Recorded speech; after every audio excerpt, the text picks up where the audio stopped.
রাত করে আমরা নামাজ পড়ি নাই, আমরা রাত জাগত করে আমরা ইবাদত করি নাই। ঠান্ডাকে ঠান্ডা বুঝিনি, গরমকে গরম বুঝিনি, আমরা শুধু তোমার ইবাদত গুলো করতে রয়েছি। কিন্তু মাবুদ আল্লাহ, আমরা এই জান্নাতের ভিতরে আমরা কিছু জানি না। মাওলা তুমি রহমান, তুমি রহিম, আমি তো আমরা তোমার সাথে সংসার করতে চাই। বিরাদার ইসলাম তখন আল্লাহ পাক রব্বুল আলামিন ফেরেশতাগণকে ডাকতে বলবেন, হে ফেরেশতাগণেরা শুনে নাও, শুনে নাও, আমার এই জান্নাতি বান্দাদের কথাগুলো শুনে নাও। আল্লাহ পাক রব্বুল আলামিন ফেরেশতাগণকে বলবেন, হে ফেরেশতাগণেরা তোমরা এখানে দাঁড়িয়ে কি করছো? তোমরা যাও জান্নাতের ভিতরে। সেই জান্নাতের ভিতরে তখন জান্নাতের ভিতরে যে আপনার সেই জান্নাতের ভিতরে এরকম একটা মাহফিল তৈরি করে দিবে।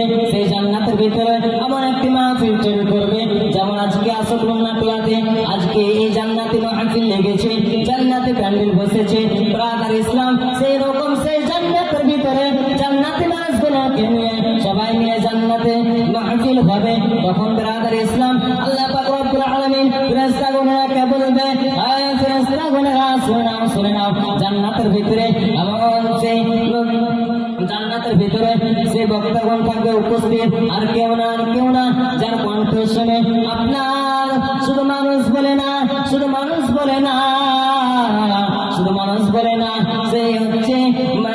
সেই হচ্ছে আপনার আসমান থেকে পাখি উড়াল হয়ে যেত।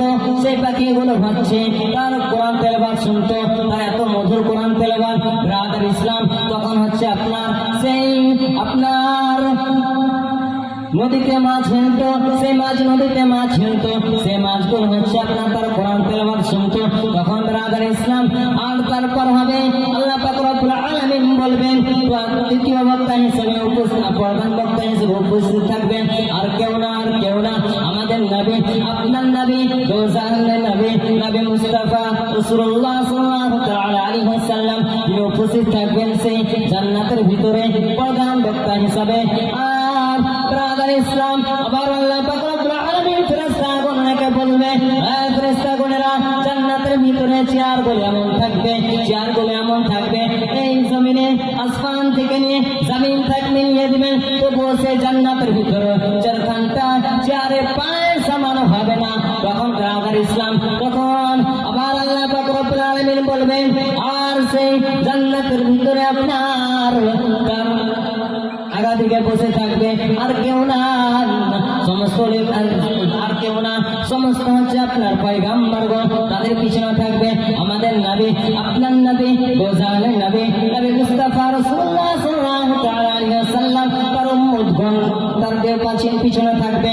তখন ব্রাদার ইসলাম আর তারপর হবে আল্লাহ পাক রব্বুল আলামিন আবারও বলবেন ফেরেশতাগণকে, আর কেউ না, তখন হচ্ছে জান্নাতি মাহফিল শুরু করে দেওয়া হবে, জান্নাতি মাহফিল শুরু করে দেওয়া হবে। আল্লাহ পাক রব্বুল আলামিন হযরত দাউদ আলাইহিস সালামকে বলবে, হে হযরত দাউদ আলাইহিস সালাম, তুমি তোমার কাজ শুরু করে দাও, তুমি তোমার কাজ শুরু করে দাও। আল্লাহ পাক রব্বুল আলামিন তখন বলবেন হযরত দাউদ আলাইহিস সালামকে, হযরত দাউদ আলাইহিস সালাম বলবেন, বিসমিল্লাহির রহমানির রহিম, তাহা, এই সিস্টেমে সূরাটা পড়তে থাকবে, পড়তে থাকবে। আর ব্রাদার ইসলাম আমাদের এই দুনিয়াতে একটা হাফিজ যদি কোরআন তেলাওয়াত করে, একটা করে যদি কোরআন তেলাওয়াত করে, তার এত মধুর, এত মিষ্টি লাগে। আর সেই হচ্ছে আপনার জান্নাতের ভিতরে হযরত দাউদ আলাইহিস সালাম, যার কণ্ঠ শুনে মানুষ বলে না, পশু পাখি সবাই তার কোরআন তেলাওয়াত শুনে সবাই পাগল থাকতো। আর সেই জান্নাতের ভিতরে সে কোরআন তেলাওয়াত করবে আর বলবে, আল্লাহ এই কোরআন তেলাওয়াত করেন না মাওলা, এত মিষ্টি কোরআন তেলাওয়াত আর শুনে তো